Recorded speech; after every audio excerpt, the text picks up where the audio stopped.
family. It's Dr. Tracy Bennett from Get Kids Internet Safe. Welcome to week 8 of your GKIS app. All right, so today we're going to talk about why screen technology is awesome.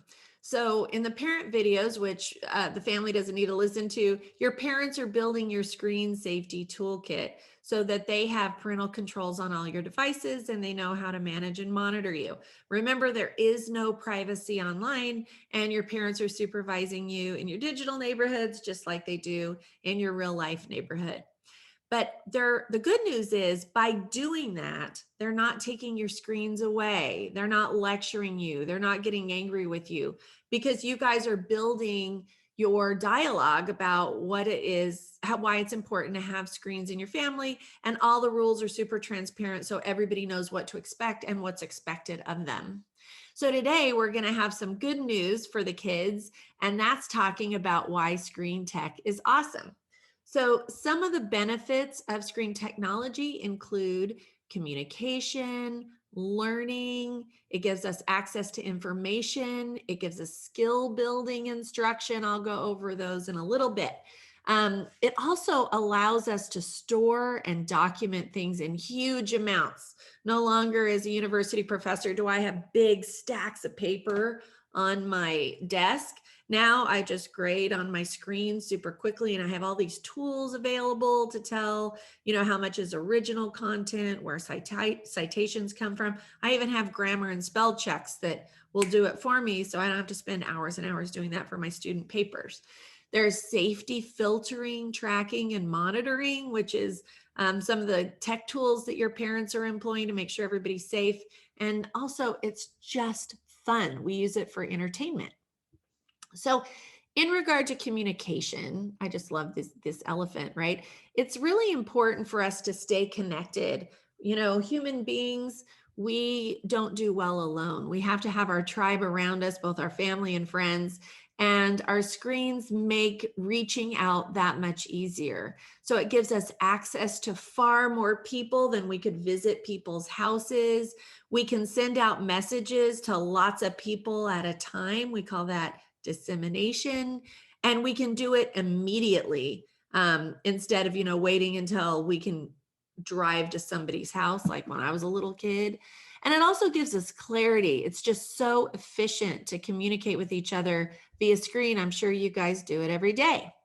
So just for a little fun in regard to access and dissemination, what do you think is the most popular social media platform? So I'm going to name them, and then each of you are going to shout out which one you think is the most popular. Is it Pinterest, Instagram, YouTube, Snapchat, Facebook, Twitter, or WhatsApp? Okay, now I'm asking you, what is the most popular platform out of all of these choices for both kids and adults? Okay, so take your vote. How many of you think it's Pinterest? How many of you think it's Instagram? How many of you think it's YouTube? How many of you think it's Snapchat, Twitter, Facebook, or WhatsApp? I'll give you a second. Notice I didn't put TikTok on there, but TikTok is not number 1 yet. All right, here we go. The number 1 social media platform, YouTube. YouTube. It's the most popular by far. More than 2 billion monthly users watch YouTube a day, and the average user watches 42 minutes of videos, if you can believe that. 74% of adults use YouTube, while only 68% use Facebook. And 80% of parents of kids under 11 years of age say that their kids watch YouTube. So what does that mean? It means a lot of kids are on YouTube, a lot of adults are on YouTube. That has pluses and minuses. More people in the United States watch YouTube than any other country. The second country that watches YouTube more than us is India at 16.4. I'm sorry, we make up 16.4% of YouTube's users as Americans. India uses 9.2%, and Japan is at 4.8%. So at 16.4, we by far use YouTube more than any other country. People watched, okay, so one thing we know that kids love to do on YouTube is watch hours of gaming. We call those let's play videos. And they also do that on Discord, of course. People watched 100 billion hours of gaming on YouTube in 2020 alone. And YouTube made $5.6 billion in ad revenue in 2020. So kids, what does ad revenue mean? You probably know this better than your parents. Maybe parents don't know that yet. But like I said, with internet devices and platforms, they make money the more eyeballs on the screen, the more a marketer can put up an ad to sell their product. So YouTube, you have to pay YouTube to put ads up.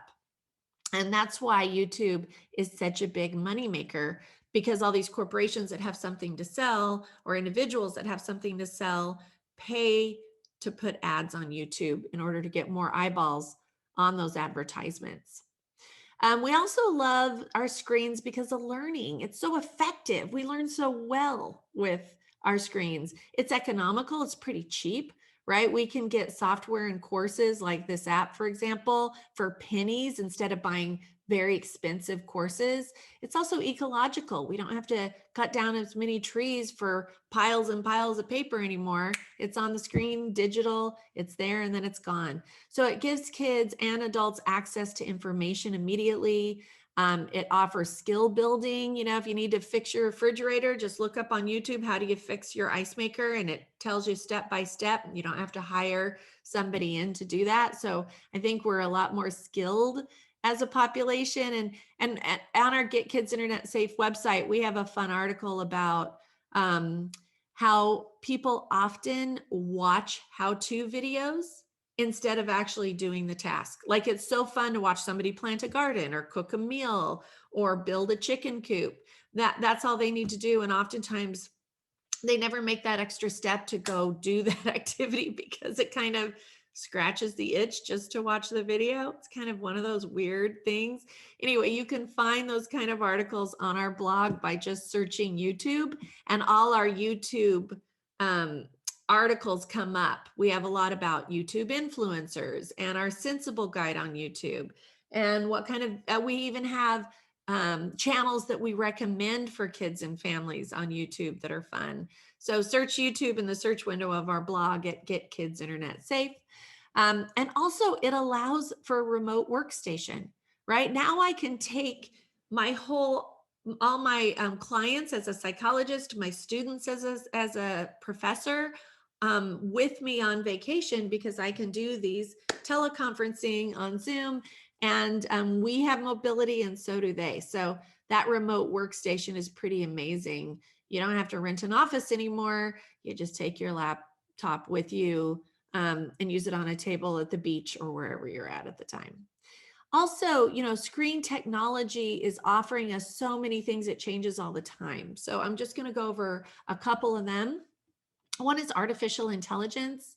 Machines think for themselves. In other words, we can program computers to do our thinking for us much more quickly at a broader scale. So artificial intelligence can consume enormous amounts of data at once in order to solve problems. And it used to take people, you know, maybe days, weeks, years to compute all of that data, where computers can do it that quickly, and they can predict behavior.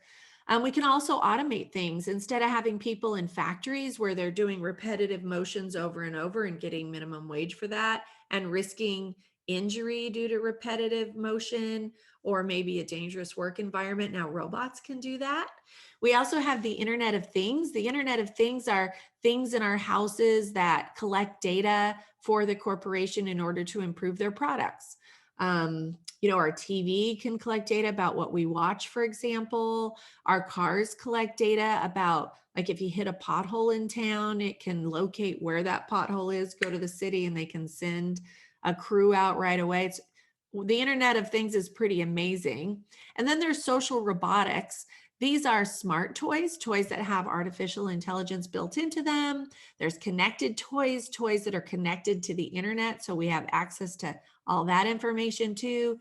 And then we have smart connected toys like Hello Barbie, where you can talk to her and she talks back based on thousands of phrases that are already programmed into her.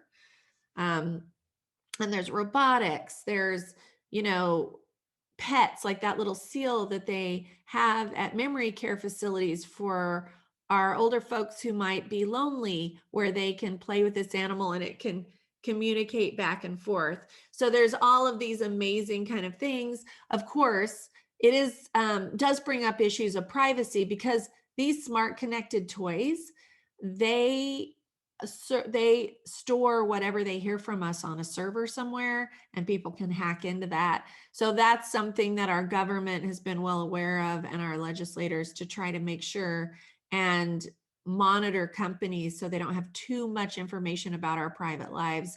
And each of us are obligated to make that decision too. Like, how comfortable are you having smart devices in your home? How much do you trust those companies to keep your information safe? And we know that hacking happens all the time, so that's not always easy to do.